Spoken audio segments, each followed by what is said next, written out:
அன்பார்ந்தவர்களே, இன்றைய இறைவார்த்தை புனித மத்தேயு எழுதிய நற்செய்தி அதிகாரம் 25 இறை வசனங்கள் 31 முதல் 46 வரை.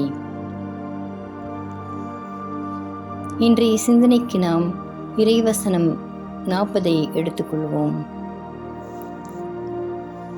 மிகச் சிறியோராகிய என் சகோதரர் சகோதரிகளுள் ஒருவருக்கு நீங்கள் செய்ததையெல்லாம் எனக்கே செய்தீர்கள் என உறுதியாக உங்களுக்கு சொல்லுகிறேன். மிகச்சிறியவர். இந்த மிகச்சிறியவர் யார்? பசியாய் தாகமாய் இருப்போர், அந்நியனாக இருப்போர், நோயுற்றிருப்போர், சிறையில் இருப்போர், குறிப்பாக தனிமையில், வறுமையில், நோயில் வாடுவோர், கைவிடப்பட்டோர், அனாதைகள், விதவைகள், இவ்வாறு பல்வேறு வேதனையில் இருப்போர் நம்மை சுற்றி வாழும் மனிதர்கள்தான். நம் பணித்தளத்தில் கடைநிலை பணி புரிவோர், அன்றாடம் நாம் சந்திக்கும் அல்லல் படும் அனைவருமே சின்னம் சிறியவர்களே. ஒருவரின் தேவையை அறிந்து அவர் கேட்காமலே நீ உதவி செய்வாய் என்றால் நீயும் கடவுள்தான் என்று ஒரு அறிஞர் கூறுவார். நம் எண்ணங்கள் இயலாதவர்களையே சுற்றி வலம் வரும் பொழுது, நம் கரங்கள் உதவி செய்யும் பொழுது, நம் மனச்செவிகள் மற்றவரின் மன குறைகளுக்கு செவி மடிக்கும் பொழுது, விரலிலே இறைவனை காண்கின்றோம். இறைவனும் நம் அருகிலேயே இருக்கின்றார்.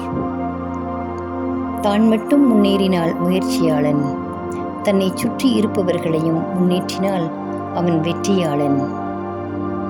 ஆம், நான் எனது என்ற சிறு வட்டத்தை உடைத்து நாம் நமது என்ற உயர்நிலையை அடைந்து பிறரிலே இறைவனை காண்போம். குறிப்பாக இத்தவக்காலத்திலே இன்னும் அதிகமாய் இயலாதவர்களின் நிலையறிந்து உதவுவோம். நமது எண்ணத்தால், சொல்லால், செயலால் சிறு சிறு உதவிகளை செய்வோம்.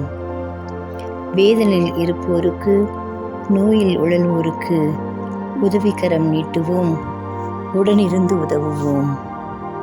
இவ்வாறு நாம் செய்யும் சிறு சிறு உதவிகள்தான் நம்மை உயர்த்துவதோடு நாம் கிறிஸ்தவர்கள் என்ற நிலையை நமக்கு தருகிறது. இவர்களுக்கு நாம் செய்யும் ஒவ்வொரு காரியமும் நாம் இறைவனுக்கே செய்கின்றோம். நாம் நிலைவாழ்வை பெற்றுக்கொள்ள இதுவே சிறந்த பாதையாகும். இப்பாதையிலே நாம் பயணிப்போம்.